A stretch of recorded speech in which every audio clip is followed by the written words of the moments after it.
চলে এসেছি আজকে আরও একটি রেসিপি ভিডিও নিয়ে। আজকে বানাচ্ছি একদম ভেজ ফ্রাইড রাইস। তো সেটাই তোমাদের সাথে শেয়ার করব।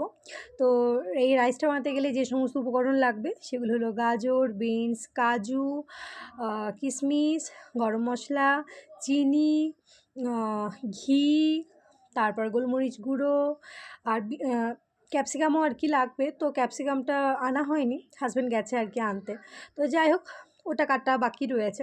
এইদিকে দেখো, আমি চালটা কিন্তু ভালোভাবে সিদ্ধ করতে রেখে দিয়েছি। ওই 10 মিনিট মতো আর কি জলে ভিজিয়ে রেখেছিলাম। এটা কিন্তু পিকক রাইস, আমি এমনি অন্য কোনো রাইস দিয়ে আর কি বানাচ্ছি না, যে চালটা দিয়ে আমরা ভাত খাই ওই চালেরই আর কি বানাচ্ছি।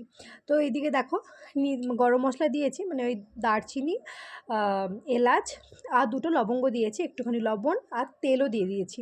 আর এইদিকে মা বানাচ্ছে মিষ্টি, ওইদিকে হাজব্যান্ডও চলে এসছে ও সবজি থলে নিয়ে। তো যাই হোক, এইদিকে কড়াইয়ে তেলটা গরম করতে দিয়েছি, মা এদিকে অনেকগুলো মিষ্টি বানাচ্ছে। সকাল থেকেই দেখছি টুকটুক করে বানিয়ে বানিয়ে রেখে দিচ্ছে, কারণ মায়েরও মানে বাড়ি চলে যাওয়ার দিন চলে এসছে। দেখতে দেখতে যে 15টা দিন কী করে কেটে গেলে বুঝে উঠতেই পারলাম না। এইদিকে দেখো, আমি কিন্তু গাজরগুলো এবার তেলে ভালোভাবে ভেজে নেব। তো যাই হোক, অনেক সময় চিকেন বা প্রন সব কিছু দেওয়া যায়, ভালো লাগে।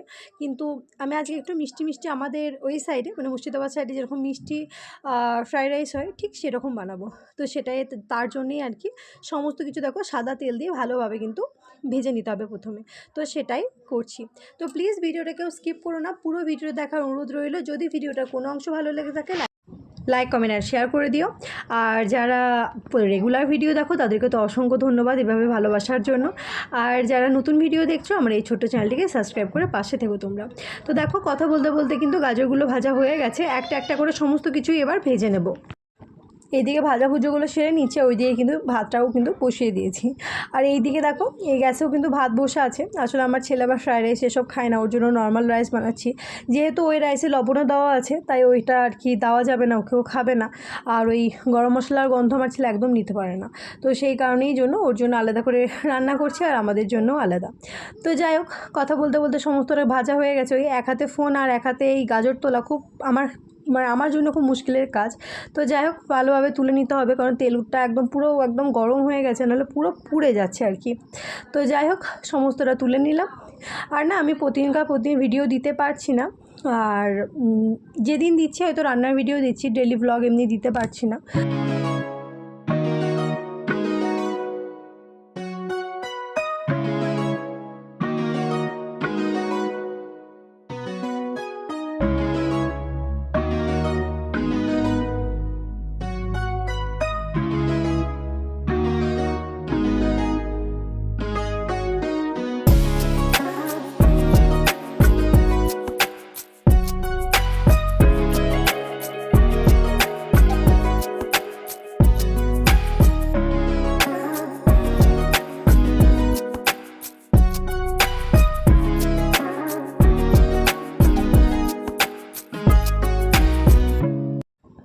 ওইদিকে তো গাজরটা ভাজা হয়ে গেছে, আর এইদিকে বিনস, ক্যাপসিকাম একসঙ্গেই দিয়ে দিয়েছিলাম ভাজতে, এগুলোও কিন্তু ভাজা হয়ে গেছে। এগুলো তুলে নেব, দিয়ে তারপর আবার ওই কাজু কিশমিশ যেগুলো আছে সেগুলো হালকা করে ভেজে নেব। কারণ ওইগুলো ঘি দিয়ে ভাজলে একটু বেশি ভালো হতো, কিন্তু আর অতিরিক্ত ঘি আর কি ব্যবহার করব না, তার জন্যে আর কি তেল দিয়ে আর কি ভেজে নিচ্ছি। আর এই রাইসটা বানাতে সেরকম কিছু লাগে না, বেশ তাড়াতাড়ি হয়ে যায়, কিন্তু এই ভাজাভুজো করতে যেটুকু আর কি টাইমটা লাগে। তো দেখো, এদিকে কিন্তু আমার এই ভাজাটা হয়ে গেছে।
ভাজা ওইগুলো মোটামুটি কমপ্লিট। এইদিকে দেখো আলাদা একটা কড়াই চাপিয়ে দিয়েছি। এবার দিচ্ছি ঘি। এতে আমি আর এক্সট্রা করে কোনো গরম মশলা দেবো না, ওই যে গরম মশলাটা আর কি আমি ভাতে ব্যবহার করব, এলাচ, দারচিনি আর 2টো শুকনো লঙ্কা আর ওই লবঙ্গ, ওটা না শুকনো কড়াই একটুখানি ভেজে নিয়েছিলাম, ওটাই আর কি ভালোভাবে গুঁড়িয়ে নেওয়া হচ্ছে। আর এইদিকে হচ্ছে চিকেন কষা। তো আজকে দুপুরের মেনু ফ্রাইড রাইস আর চিকেন কষাই ছিল। তো দেখতেই পাচ্ছ ঘিটা মোটামুটি আমার গরম হয়ে গেছে। তো ওই ঘিয়ের উপরেই আর কি ভাতটা দিয়ে দিয়েছিলাম। আর মানে অন্য কিছু গরম মশলা বা ফোড়ন কিছু দিইনি, ওই ঘিয়ের উপরে ডাইরেক্ট একদম ভাতটা দিয়ে ভালোভাবে নাড়াচাড়া করে তারপর ওই ভেজে রাখা যে সমস্ত সবজিগুলো ছিল সেগুলো আর কি সমস্তটাই আর কি দিয়ে দিয়েছি। অল্প অল্প করে মিশাচ্ছি যাতে ভালো করে আর কি মিক্সটা হয়ে যায়। আর যে আর কি গরম মশলার পাউডারটা বানিয়েছিলাম ওই গরম মশলার পাউডারটাও আর কি দিয়ে দেবো। তো দেখতেই পাচ্ছ আমার একটু এক হাতে অসুবিধা হচ্ছিলো, মাকে ডাকলাম, মা আর কি ভালোভাবে নেড়েচেড়ে দিচ্ছে। আর ভালোভাবে আর কি স্পিডটা একটুখানি কমিয়ে রেখেছিলাম, কারণ নাহলে নাড়চাড়তে একটু অসুবিধা হচ্ছিলো আর কি। আর তলার দিকে ভাতগুলো একদম তাড়াতাড়ি আর কি লেগে যাচ্ছিলো, সেই কারণে স্পিডটা কমিয়ে রেখে ভালোভাবে কিন্তু নাড়াচাড়া করে নিচ্ছিলাম। এবার এতে একটা একটা করে সমস্ত বাদবাকি জিনিসগুলো অ্যাড করব। দিচ্ছি এখন চিনি, যেহেতু আমরা মিষ্টি বানাচ্ছি, মানে মিষ্টি ফ্রাইড রাইস বানাচ্ছি, তার জন্য দিচ্ছি চিনি। আর যারা মিষ্টি পছন্দ করে না একদম, তাদেরকে চিনি দেওয়ার একদমই দরকার নেই। তারপরে আর একটুখানি চিনি অ্যাড করব, অল্প চিনিও অ্যাড করে ভালোভাবে মাখিয়ে নিলাম। তারপরে আর একটু চিনি অ্যাড করব।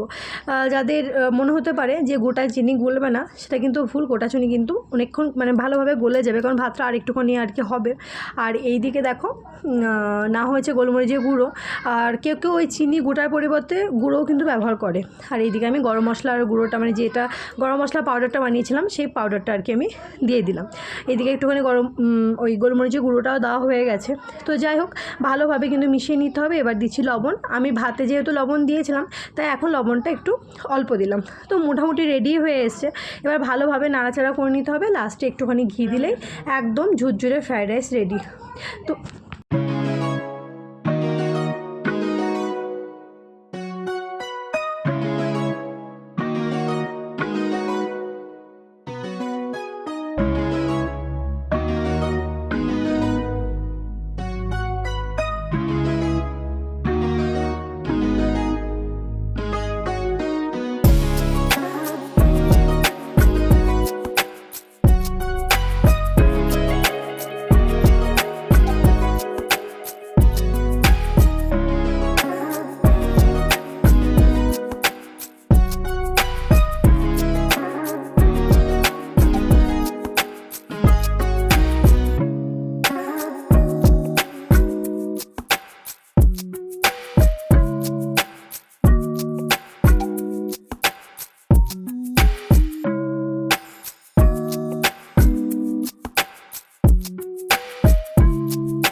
যেহেতু ভিডিও করতে করতে হাজব্যান্ড চলে এসেছিলো, ওকে তাই খেতেও দিয়ে দিলাম।